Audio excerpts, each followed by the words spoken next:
Hello, I'm Justin Whitaker. I am the senior correspondent for Buddhist Global based in Hong Kong. Currently in my home in Missoula, Montana. I'm working remotely as so many people are these days, and happy to be joining you. Thank you very much, Venerable Aya Yeshe, for inviting me to be part of this wonderful festival of radical awakening. I had thought about doing a PowerPoint presentation here, but I think the camera won't pick it up very well. It'll be kind of washed out. So I'll see about getting that to you via the website, along with some of the other resources I mentioned in this talk. So my title today is Reimagining a Just Economy. And part of what I'm going to do is simply give you a review of the history of Buddhist economics in the last 50, 60 years, some of the thinkers who have been trying to formulate what a Buddhist economics can look like. And as you'll see, I draw a lot from thinkers in other fields because it's a new and emerging discipline. And as we go along, there's a lot of room for growth and development and borrowing from other more established disciplines out there, such as Buddhist environmentalism. You'll see here Dharma Reign, Dharmagaya, Buddhism and Ecology, three very thick books that have been written over the last 25, 30 years, all trying to gather resources on Buddhism and environmentalism. And I think we're just starting to see some similar efforts such as that coming out in the field of Buddhist economics. But with that as a bit of a preamble, I'll begin, and I look forward to the discussion with you up ahead afterward.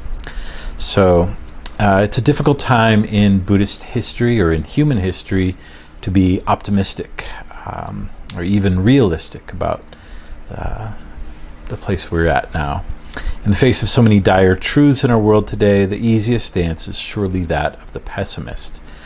And yet the Buddhist teachings demand some sense of realism, or perhaps even as a balancing force for the overwhelming pessimism of the world, a bit of optimism. The Buddhist message for humanity begins with the noble or ennobling truth of suffering. This human life is marked by the imperfections of our ignorance, our greed, hatred, and the three reinforcing one another in an ongoing cycle of samsara. The second noble truth is the cause of suffering, trishna or tanha, thirsting or craving. And in light of some of the talks that we're going to come up with or have later in this conference, it's important to note that translations can be tricky, especially in Buddhism and in light of modern vocabulary. There's a rich tapestry of terms in Buddhist psychology that is often lost as we translate into English and to a popular audience. So those who have been familiar with Buddhism for 20 years or longer understand this loss and the difficulty of translation. We nonetheless have to choose between often imprecise terms for each occasion. So while a scholar might rightly point out that Buddhism traditionally places greed or desire and anger or hatred into the category of harmful, destructive, or unskillful mental states, many great teachers today are using and can use these terms to refer to positive responses to our current reality. I think we're going to see some of that, especially in terms with dealing with anger. And while so much historical Buddhism sees that as destructive or negative emotion, it can also be turned toward or seen as a wrathful and correct and positive response to harm being done in the world. So similarly with craving, as one abandons self-involved and selfish cravings, one can still cultivate a desire to help others, desire to attain enlightenment or greater spiritual states. So not all desire is bad, not all anger is bad in Buddhism. I think these are kind of the Buddhism 101 teachings will say that Buddhism is meant to overcome all anger, overcome all greed and desire, but it's more complicated as we go along, as we'll see. So again, many of you will know that by heart, but others I've seen stumble across these terms and how they're used in contemporary Buddhism. After all this, the Buddha did teach the third noble truth, the fact that our suffering can be overcome, and of course the fourth noble truth, the path to overcoming suffering. So Buddhism isn't all just the pessimism of the first noble truth, or first and second, but it also offers this kind of realistic image of humanity and this further optimistic vision of our potentials as beings. So definitely not just a purely pessimistic religion.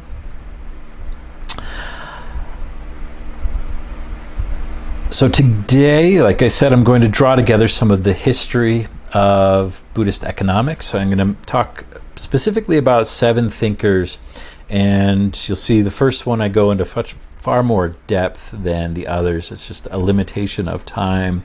I'd love to talk more about the others in the Q&A and strongly recommend all of them.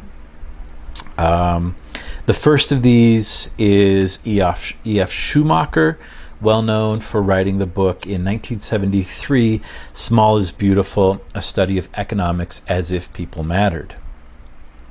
He had been sent from England to Burma, ostensibly to help the Burmese modernize their economy. Instead, he wrote a treatise extolling the vision of a Buddhist economy focused on human flourishing and local sufficiency. The book went on to be translated into 27 different languages, and in 1995 was named by the London Times as one of the 100 most influential books written after World War II.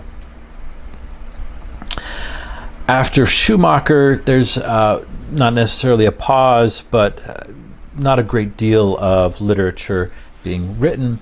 We have, and I'll mention briefly, this work by P.A. Payutto, a Thai monk and scholar.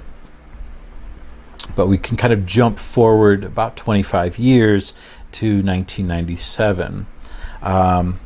Before that, I hope that these 6 thinkers all pull together certain ideas that we're going to find commonly in our Buddhist economics, and kind of foundations that we can discuss, and we can discuss how they're applied, or if we have different conceptions, or something else we'd like to bring to the table. But these are, first, moral cultivation, a virtue-centered approach for individuals to gradually eliminate our own greed, aversion, and ignorance.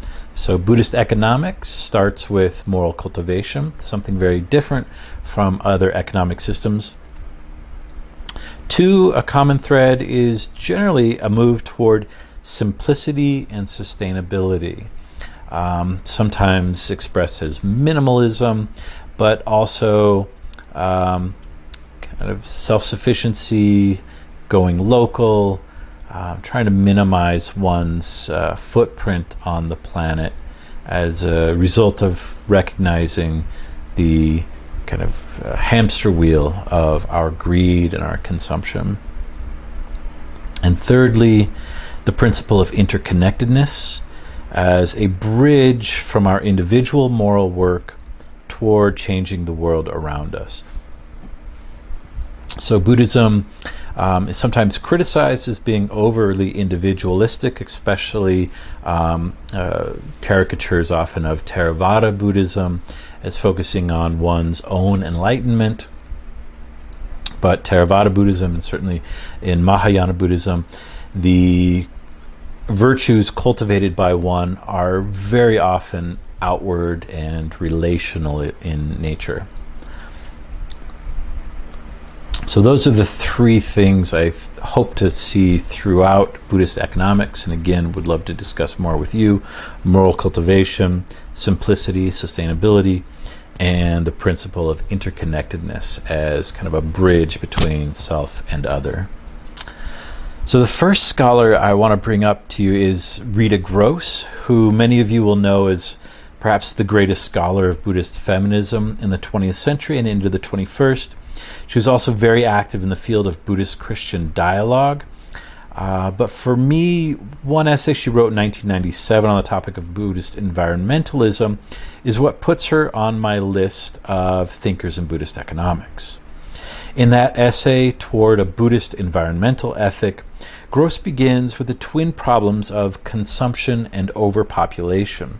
Telling her own life story spent in a rural setting without central heating, indoor plumbing, or processed packaged food, she wrote that despite this, there was no sense of deprivation in the fact that she could, serve as a model, or this kind of life could serve as a model for others serious about developing an environmental ethic. Importantly, she gives guidelines that I think we can borrow from liberally. I'm going to just skip toward my rewriting of those guidelines. She writes, and we're just replacing every time she talks about environmental or ecological with economics here. And so the reason why economic concerns are now so grave is because humans have the technologies to consume and reproduce in ways that, if not moderated, seem almost certain to destroy the ecological or material basis for human life. Therefore, the key question is what values and practices would convince people to consume and produce less or reproduce less when they have the technological ability to consume and reproduce more. The world's religions have not previously faced this situation, which explains why economic ethics have not been in the forefront of the religious thinking in any tradition. What we must do then, as constructive thinkers in our various traditions, is to place the inherited values and insights of our traditions in the light of the current economic crisis and see what resources the tradition affords us and where we need to extrapolate new visions. So again, kind of looking at seeing the economic crisis ahead of us, realizing Buddhism doesn't have a ready answer for this, but that's just because Buddhism historically has never faced anything quite like this, certainly not on the global scale that we see today. In what follows in her essay, she gives a Tibetan Buddhist framework of view, practice, and result, saying that we first reorient people's views away from materialism and consumption, and then for practice, she offers different meditations on breaking down our sense of ego identity. And anybody who's practiced Buddhism knows that this is a ready part of a vipassana practice, or tonglen, taking and giving, any kind of analytic practice where you come to see or analyze the various parts of who or what you are. You could break them down into the 5 skandhas, the 6 elements, into the ebb and flow of sensations, etc. So it's about breaking down our egoic self. When we realize the power of enormous power of interconnectedness, many of us sigh a sense of relief. We're not all alone. Western individualism has a way of separating us, which breeds anxiety as we try to satisfy and protect our individual selves, that me, I, mine, worries and concerns that can dominate our lives. But developing an ever greater sense of community and social responsibility, which flows naturally out of this process, and mutual support brings us ease and even joy. From this realization or change in view, we turn naturally to practices drawn from Buddhism. We can look at the threefold path: ethics, meditation, and wisdom. And though Gross doesn't explicitly mention it, she talks, I think, a lot about the virtue, the Buddhist virtue of renunciation, often spoken of in the terms of becoming a monastic, so a very strong renunciation, but also we can think of the renunciation of our excess consumption, of simply responding, reacting to what we feel are our needs in day-to-day life as lay men and women, householders. She focuses heavily on Trishna, our craving, and just saying how that is a driving force for us in our lives. And capitalism, consumerism has picked up on that and commodified that very drive itself. And when we look at cell phones, I don't have mine handy, but they are dopamine triggers. They kind of tie right into our rewards centers in our brain and kind of train us to respond and react constantly. So if we can learn to recognize that urge, sit with it, let it go, we can become less consumptive and focus more on our community and the world around us. So I'm going to move on a little bit to the next thinker. It's Sulak Sivaraksha. He is a Thai academic, activist, and social critic. He offers similar advice. He's given a talk which I'll offer a link to, called Buddhist Economics in the Age of Globalization. Excuse me. And he, like a lot of Buddhist thinkers, you'll see, goes back to Descartes and Newton and says that their philosophies of individualism and kind of narrow self-interest are a likely starting point for our current economic programs. He says that Buddhist economics means, number one, be aware of greed, hatred, and delusion in yourself. And you cannot do this with a Cartesian approach. Your head alone is not sufficient. You must cultivate your heart. If you've studied Western philosophy, Descartes was very much in his head as he created his meditations on first philosophy. Sivaraksha turns then to what he says is the most important thing in our life. And that is breathing. And he says relying on good friends. The Buddha was not a god. He was a Kalyanamitta, a good friend. In several questions in the Q&A session with Sivaraksha, that bring up the idea of practicing these principles, he again and again returns to the idea of connecting to one's neighbors. We have walls between ourselves and our neighbors, but we can overcome them. Our barriers are self-created. Our barriers between ourselves and poor and rich are self-created. We can go to those people, we can learn from those people, both the poor and the rich, and see what drives them and what can be done to help them cultivate change. The next two, again, I'm kind of moving quickly through these, are Donald Swearer and Stephanie Kaza. Swearer, who studied extensively in Thailand and has written on many aspects of Buddhism, especially in that area of the world, offered a 2013 lecture titled Buddhist Economics, an Oxymoron. In it, he discusses the work of the Thai scholar monk P.I. Payutto, who wrote Buddhist Economics. I'm not sure the date on this exactly.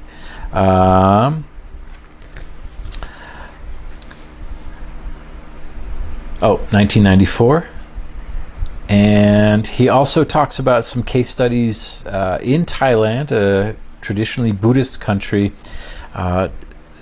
individual monastics trying to put Buddhist economics into action. One is Wat Dhammakaya and the other is Santi Asok. I'll kind of skip over the details of those, but other Buddhist economists have talked about other groups such as the Western Buddhist Order, now Triratna, and some of their attempts at building right livelihood businesses. So there are cases of Buddhists in the contemporary world trying to build economic systems that work. And I think this is one of the questions I would ask of you, especially if you're drawn to kind of the radical side of radical awakening in the contemporary world. Kind of what does Buddhist economics look like to you, and how do we get from here in this very Western-dominated consumption ethos to there? And that's kind of the difficulty I see. Is like the steps, or do we leap toward your particular version of utopianism, whatever that may be. Stephanie Kaza, whose book I have here, she's worked primarily in environmental thought. She's a practicing Soto Zen Buddhist and has worked in interreligious dialogue as well. This work draws strongly from her environmentalism background, but also on Buddhism, and she's the editor. There are many great contributions here. As she writes in the introduction here, her own concern is that consumer identity is crowding out or displacing an ecological identity. Our sense of place, ecological concerns, and environmental values such as respect and compassion and reverence for life make up that ecological identity. How much are we connected to the trees around us, the rivers, the mountains, the air, the water supplies, and how much are we instead connected to brands, the bottled water we drink, and our cell phones, and the type of computer we have, and even the books we have behind us.